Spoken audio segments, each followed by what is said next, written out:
Hello everyone. So finally अगर हम बात करेंगे जेकेएसएसबी जूनियर असिस्टेंट की, तो जो क्लासेस हम स्टार्ट कर चुके थे जनरल अवेयरनेस के पोर्शन को आगे कंटिन्यू करेंगे। आज डे 8 यहाँ पर रहने वाला है और आज एक बार फिर से जम्मू कश्मीर की हिस्ट्री करंट अफेयर्स हम कवर करने जा रहे हैं। पहला आज का इंपॉर्टेंट अपडेट आपके सामने ये रह रहा है कि फॉर्मर पहले चीफ जस्टिस रह चुकी सुशीला करके की बात करेंगे। वो नेपाल की पहली वुमेन प्राइम मिनिस्टर बनी है। तो नेपाल की पहली वुमेन प्राइम मिनिस्टर कौन बनी, ये नाम आपको याद रख लेना। और ये पहले चीफ जस्टिस हुआ करती थी नेपाल की। पहला इंपॉर्टेंट पॉइंट आपके सामने ये रहा। दूसरा, ब्लूमबर्ग बिलियनरीज की जो लिस्ट आई है उसमें टॉप टॉप में किसने सबसे पहले नाम किसका आया, इलॉन मस्क का नाम यहाँ पर आपको देखने को मिला। और स्लाइटली कुछ घंटे पहले ये जो नाम आपको लैरी एलिसन का देखने को मिल रहा है टॉप पोजीशन पर आ गए थे, बट कुछ ही घंटे के बाद थोड़ा सा चेंज और इलॉन मस्क दोबारा से जो फर्स्ट पोजीशन है वो लेकर बैठे हैं। तो टॉप रिसर्च रिचेस्ट पर्सन की बात करेंगे, पहले नंबर पे इलॉन मस्क का नाम आता है। टॉप 10 कौन है, मार्क जकरबर्ग की बात करेंगे, पोजीशन नंबर 3 है। जेफ बेजोस की पोजीशन नंबर 4 है। और इंडिया की तरफ से मुकेश अंबानी का नाम आता है, जो कि रिलायंस इंडस्ट्रीज की जब हम बात करते हैं 18th रैंक आपको देखने को मिलती है। और इंडिया की तरफ से गौतम अडानी का नाम भी आपको देखने को मिलता है। अडानी ग्रुप की बात करी जा रही है तो रैंक 21 आपको देखने को मिल रही है। तो इंडिया की तरफ से दो नाम इसमें है, मुकेश अंबानी, गौतम अडानी। और रैंक 18 और रैंक 21 आपको पता होना चाहिए। नेक्स्ट हमारे सामने 71st एडिशन था इस बार नेशनल फिल्म अवार्ड्स का। तो ये हुआ आपको एडिशन न्यू दिल्ली विज्ञान भवन में देखने को मिली सेरेमनी। इसमें कई सारे अवार्ड्स थे, बस कुछ इंपॉर्टेंट आपके सामने लेकर आया हूँ। जैसे कि बेस्ट फीचर फिल्म कौन सी रही, 12th fail. Best actor male category में शाहरुख खान, विक्रांत मैसे। बेस्ट एक्ट्रेस की बात करेंगे Rani Mukherjee. Best director Sudipto Sen. Best popular film Rocky Aur Rani Kii Prem Kahani. Best children's film Naal two. ये सारे नाम इंपॉर्टेंट है, एग्जाम में क्वेश्चन बन सकता है, आपको पता होना चाहिए। और इसी टाइम पीरियड पर एक और इवेंट आपको देखने को मिला। और ये जो बेस्ट डायरेक्टर है केरला स्टोरी की मूवी थी उसकी वजह से मिला है। और अगर हम बात करेंगे दादा साहेब फाल्के अवार्ड की लाइफ टाइम अचीवमेंट की, तो मोहनलाल जी को इस बार से सम्मानित करा गया। तो ये सारे पॉइंट जो है वो इम्पोर्टेंट है अगर हम बात करें नेशनल फिल्म अवार्ड्स की। उसी तरीके से दोडो विलेज जो कि कच्छ डिस्ट्रिक्ट गुजरात में आपको देखने को मिलता है, वो इंडिया का 4th सोलर विलेज बन चुका है। आपको ये भी पता होना चाहिए। साथ ही साथ कुछ बुक्स इस टाइम पे जो पब्लिश हुई, उनके ऑथर के नाम आपको पता होने चाहिए। जैसे कि रॉकेट ड्रीम्स के ऑथर का नाम क्रिस्टियन डेवनपोर्ट आपको देखने को मिलता है। जापान का Ipsita Chakraborty. The Chola tigers avengers of Somnath, इसके ऑथर का नाम अमीश त्रिपाठी देखने को मिल रहा है। डिफरेंट बट नो लेस, इसमें अनुपम खेर आपको नाम देखने को मिल रहा है। Mother Mary comes to be, Arundhati Roy आपको नाम देखने को मिलता है। Why the constitution matters, D Y Chandrachud जो कि सीजीआई भी रह चुके हैं, चीफ जस्टिस ऑफ इंडिया भी रह चुके हैं। तो कुछ ही बुक्स आपके सामने लेकर आए हैं जो रिसेंटली पब्लिश हुई हैं। तो इन सभी बुक्स को आप 4-5 बार जब देखोगे, नाम पढ़ोगे, आपको खुद ब खुद याद हो जाएगा, किसी तरह की प्रॉब्लम आप यहाँ पर फेस नहीं करोगे। अब इसी के साथ-साथ जो आगे हम क्वेश्चन यहाँ पर कवर कर रहे थे, जैसे कि जम्मू कश्मीर की हिस्ट्री की बात करेंगे। लास्ट की वीडियो में हमने इसे चक डायनेस्टी तक कवर करा था। फिर हमने इस तरह से वो अफ़गान रूल वगैरह हमने कवर करा था। आज हम यहाँ पे स्टार्ट करने वाले हैं मुगल एम्पायर की। मुगल्स की बात करेंगे तो यहाँ पे देखो सीक्वेंस आपके सामने रहती है। बाबर, बाबर के बाद हुमायूं, फिर अकबर, फिर जहांगीर, फिर शाहजहां, फिर औरंगजेब। इसे हम याद करते हैं बदशाह की ट्रिप से, BHAJS। बी से बाबर, एच से हुमायूं, ए से अकबर, जैसे जहांगीर, ऐसे शाहजहां, ए से औरंगजेब। तो अगर हम कश्मीर की बात करते हैं तो अकबर से स्टार्टिंग यहाँ पर होती है, यानी कि 3rd नंबर पे अकबर आपको देखने को मिल रहे हैं। कश्मीर की हिस्ट्री में अकबर से इंपॉर्टेंट रोल प्ले स्टार्ट होता है। हालांकि इंडियन मुगल्स की बात करें, पहले भी बड़ी बार ट्राई करा, लेकिन जो सही तरीके से आता है कश्मीर कंट्रोल में, वो अकबर के टाइम पीरियड पर आता है। और इसके बाद वही आपको मैंने जो बताया। और मुगल आर्मी कासिम खान के जो कंट्रोल में होते हैं, कासिम खान की जो लीड के अंदर होती है, वो याकूब शाह को डिफीट करने का काम करते हैं। मतलब जो लास्ट टाइम आपको मैं डायनेस्टीज पढ़ा रहा था, तो वहाँ पे याकूब शाह को डिफीट करने का काम करा। और अकबर की बात करें, रावलपिंडी वाले साइड से आए, ये पहली विजिट थी कश्मीर में। टाइम पीरियड 1586 से 1605 आपको देखने को मिल रहा है।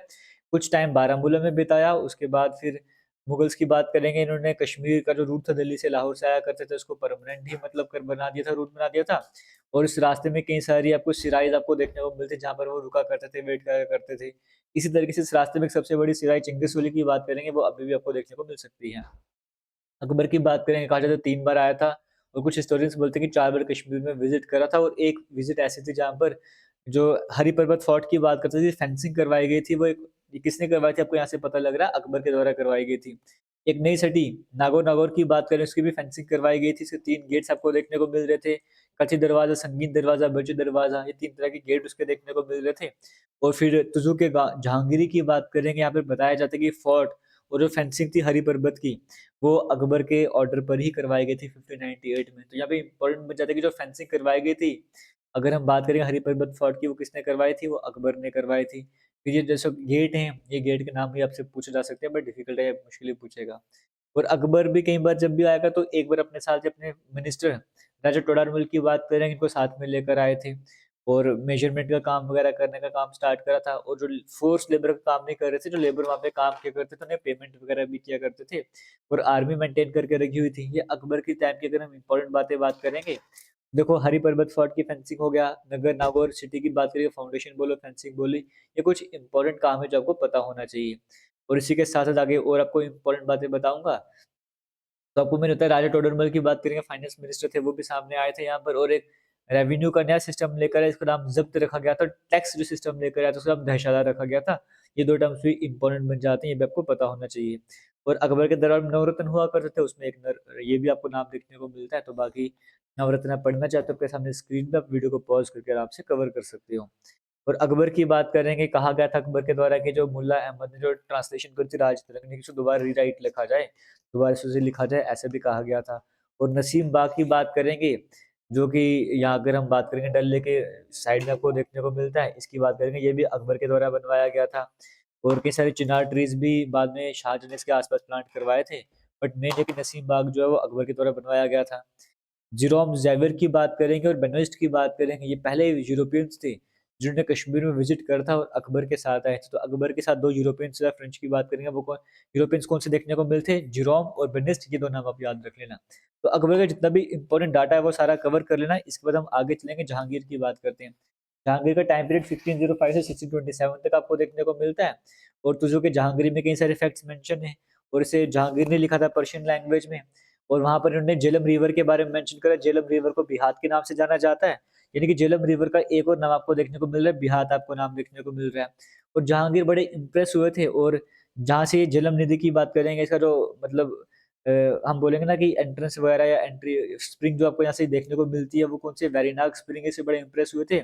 और यहाँ पे जो कहा गया था कि जो सोर्स है बीहत, बीहत का जो सोर्स है, मतलब झेलम का जो सोर्स है स्प्रिंग, जिसको हम वेरीनाग बोल रहे हैं, उससे बड़े इम्प्रेस वगैरह हुए थे और कहा था कि मैंने इसके चारों तरफ पत्थर वगैरह लगवाए थे, डेकोरेशन वगैरह करवाई थी, तो सारा काम जहांगीर ने करवाया था। ठीक है जी? जब जहाँ अकबर की बात करेंगे, तो आप नसीम बाग याद कर लेना, आप ये क्या बोलते हैं, जो हमने हरिबर बथौड़ की फेंसिंग करी, ये याद कर लेना। नगर नगौर टाउन की बात करेंगे, ये याद कर लेना।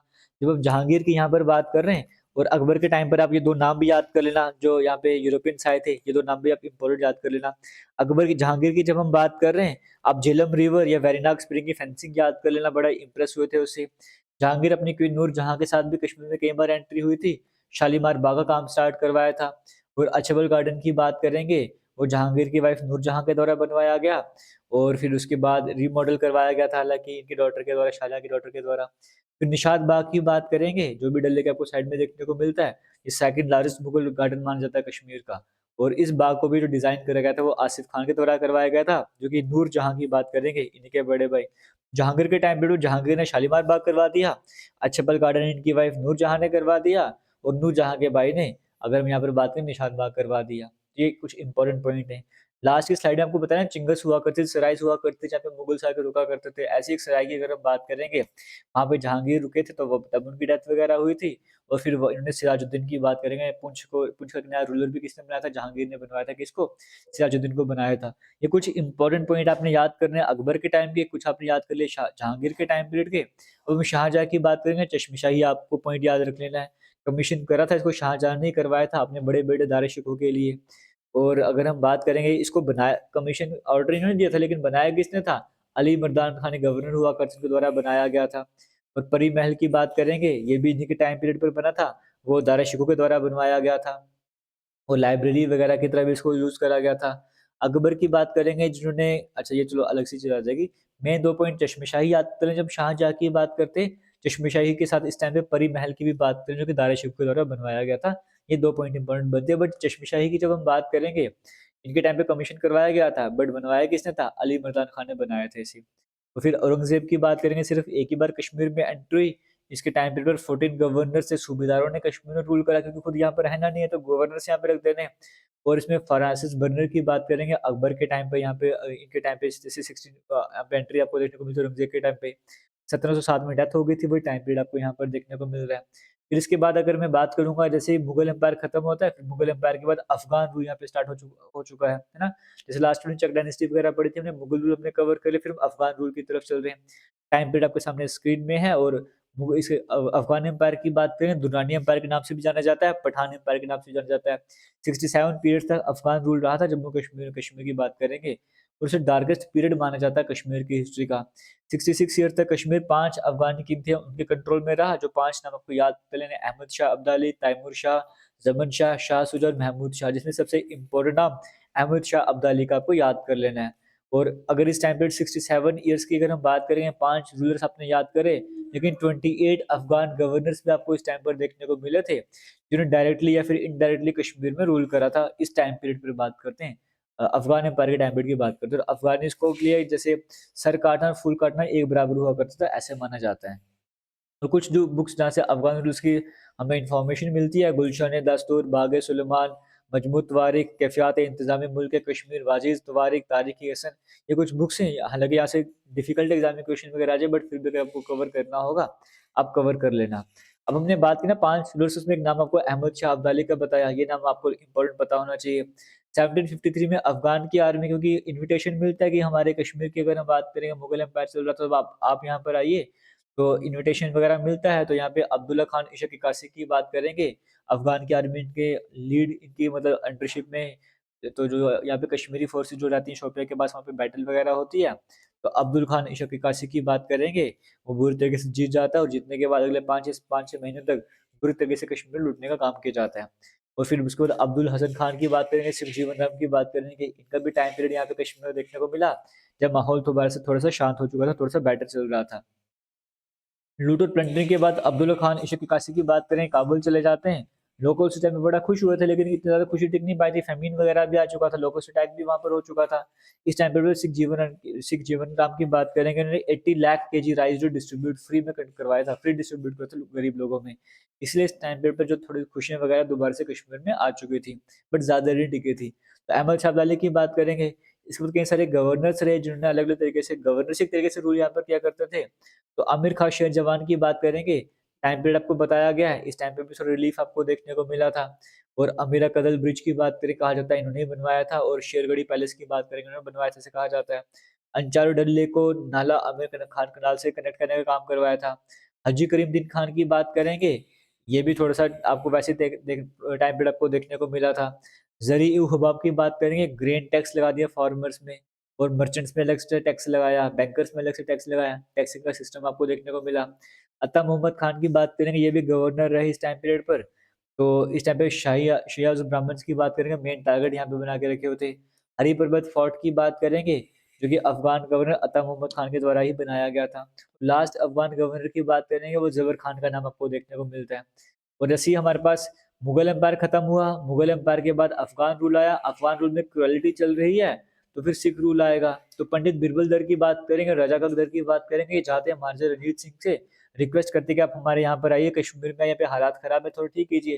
तो महाराजा रणजीत सिंह की बात करें, 30 लाख सोल्जर्स की 30,000 सोल्जर्स की बात करें, उन्हें यहाँ पर भेजते हैं, या अफ़गान की आर्मी के साथ लड़ाई करते हैं और उन्हें डिफीट कर देते हैं 1819 में। और जैसे 1819 में अफ़गानियों को डिफीट करा, तो कश्मीर अब सिख डायनेस्टी के कंट्रोल में आ जाएगा, सिख रूल के कंट्रोल में आ जाएगा। यहाँ पे रूलर्स की बात करें, महाराजा रणजीत सिंह की बात करते हैं, जो कि गोल्डन टेम्पल की कोटिंग भी करवाई थी। फिर खड़क सिंह आते हैं, जिनके बड़े बेटे, उनको प्रिंस नवनिहाल सिंह आते हैं, फिर उनकी डेथ हो जाएगी। फिर खड़क सिंह की दोबारा से वाइफ आती है चंद्रकौर, फिर जब ये भी चले जाएँगे, फिर इन्हीं के बेटे आगे शेर सिंह और दुलीप सिंह, जो इनका रूल वगैरह चलता है। ये सीक्वेंस पूरी है सिख एम्पायर की। कश्मीर जो है सिक्स के कंट्रोल में 27 सालों तक रहा, 1819 से लेके 1846 तक रहा था। इस टाइम पीरियड पर कई सारे गवर्नर्स वगैरह थे, जो कि लाहौर दरबार से अपॉइंट हुआ करते थे। 10 सिख गवर्नर आपको यहाँ पर देखने को मिलते हैं, और जो पहले गवर्नर थे वो दीवान मोती राम थे। इन्होंने ऑर्डर करा था कि जामा मस्जिद क्लोज़ करा जाए। इसी जगह से मियाँ सिंह की बात करेंगे, एक बड़े एबल गवर्नर माने जाते हैं, उन्हें कर्नल के नाम से भी जाना जाता था। 10 सिख गवर्नर, इम्पोर्टेंट गवर्नर के नाम आपको बताए। दीवान मोती राम की अगर हम बात करेंगे, जैसे आपको मैंने बताया यहाँ पर, ये पहले सिख गवर्नर रहे कश्मीर के। और फिर आपको बताया कि 1821 की बात करेंगे, तो सिख गवर्नर थे कश्मीर के, जनरल हरि सिंह नलवा की बात करेंगे, उन्होंने कॉइन वगैरह भी बनवाए थे अपने नाम पे, हरि सिंह रुपया के नाम से। और फिर मिहान सिंह की बात करेंगे, जो कि कर्नल के नाम से भी जाना गया। आपको यहाँ पे बताया ना, यहाँ पे मियान सिंह, मिहान सिंह दोनों एक तरह से एक ही नाम है यहाँ पर। तो तो ये पॉपुलर रहे बड़े गवर्नर सिख एम्पायर के कश्मीर में। इन्होंने बसंत बाग बनाया था और लोकेलिटीज़ की बात करेंगे, जैसे गुरु बाज़ार, शहीद गंज इस तरह से बनवाए। लास्ट 2 गवर्नर्स कश्मीर के जो कि सिख रूल के अंडर थे, वो थे शेख मुहिउद्दीन और शेख इमामुद्दीन। मोइनुद्दीन की बात करेंगे, इन्होंने दोबारा से जामा मस्जिद को ओपन करवाने का काम करवाया था और शंकराचार्य टेम्पल को रिपेयर करने का काम करवाया था। और गुलाब सिंह की बात करेंगे, जो बाद में महाराजा गुलाब सिंह जी बनते हैं। ये कमांडिंग ऑफिसर थे जम्वाल कैवलरी के, महाराजा रणजीत सिंह की आर्मी में ही थे ये। और उन्होंने राजौरी किश्तवाड़ को अपने कंट्रोल में किया था 1819 में। और फ्रेंच के नेचुरलिस्ट विक्टर जैक्विन माउंट की बात करें, कश्मीर में विजिट करा था बोटैनिकल सर्वे के लिए इसी टाइम पीरियड पर। 2 British officer east India company के विलियम मूरक्राफ्ट और रेंडल टेलर की बात करें, कश्मीर में विजिट करा। इन्होंने देखा यहाँ पे गरीबी वगैरह छाई है, कुछ लोग स्टारवेशन की वजह से मर रहे, कुछ डिजीज़ की वजह से मर रहे हैं। और ऐसे चलता है, अगर फाइनली 1845 से 46 में एंग्लो सिख वॉर होती है, जो सिख और ईस्ट इंडिया कंपनी के बीच में होती है। और हालाँकि कश्मीर सिख रूल के कंट्रोल में था, इसलिए इस वॉर का इफ़ेक्ट कश्मीर पर भी पड़ा। और सिख यहाँ पे जब हार जाते हैं, तो ईस्ट इंडिया कंपनी जीत जाती है। तो अगर ईस्ट इंडिया कंपनी जीत चुकी है, तो इंडिया के साथ जो कश्मीर का रूल है, वो भी किसके कंट्रोल में आ जाएगा? वो ईस्ट इंडिया कंपनी के कंट्रोल में आ जाएगा। फिर ये क्या करते हैं, ट्रीटी ऑफ लाहौर करते हैं। Treaty of Lahore Henry Hardinge और महाराजा दुलाब सिंह जी के बीच में होती है। 9 मार्च 1846 को होती है। और सिक्स की बात करेंगे ना, सरेंडर करना पड़ता है ब्यास और सतलुज के बीच का रीजन, जो कि अगर जैसे कश्मीर से एरियाज़ की अगर हम बात करेंगे, तो 1.15 मिलियन रुपीज़ यानी कि लगभग 1.5 करोड़ रुपए पेमेंट वगैरह करने पड़ते, इतना पेमेंट वगैरह कर नहीं पाते, इसलिए वो पूरा एरिया सरेंडर कर रहे थे। और फिर ब्रिटिशर्स इस एरिया को अपने कंट्रोल में कर लेते। फिर बाद में ट्रीटी ऑफ अमृतसर होगी, जिसमें महाराजा गुलाब सिंह इसको दोबारा से खरीद लेंगे, जम्मू कश्मीर को स्टेट बनाने का काम कर देंगे। तो यहाँ तक की कहानी है, बाकी डोगरा एम्पायर की बात करेंगे वो नेक्स्ट वीडियो में हम कवर करेंगे। ऑल द बेस्ट, वीडियोज़ को शेयर करते रहिए। थैंक यू, जय हिंद।